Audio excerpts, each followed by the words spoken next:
புரட்சி வந்ததில்லை. ஆனா நீரும் சோறு இல்லைன்னா அங்க புரட்சி வராம இருந்ததில்லை. இங்க கொரோனா வந்தது, காசு இருந்தது, யாரும் நகை கடைக்கு போய் நகை வாங்கி வைப்போம்னு நினைக்கல, ஜவுளி கடைக்கு போய் புதிதா துணி எடுத்து சேமிப்போம்னு நினைக்கல, ஷோரூம்ல போய் புதுசா கார் வாங்கிட்டு வரும்னு நினைக்கல. எங்க மளிகை கடை திறந்திருக்கு, எங்க காய்கறி கடை திறந்திருக்குன்னா நீங்க தேடினீங்க.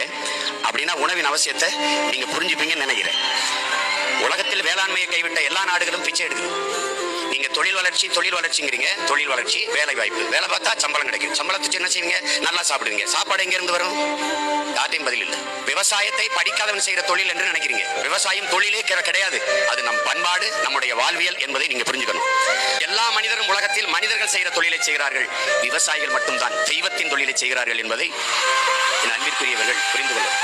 நீ எனக்கு ஓட்ட போடு, எனக்கு ஓட்ட போட்டு விவசாய சின்னத்தில் வெள்ள வையே, நாட்டை எப்படி உயர்த்தி காட்டுறேன் பாரு. உலகத்துக்கு உணவை ஏற்றுமதி செய்வேன்.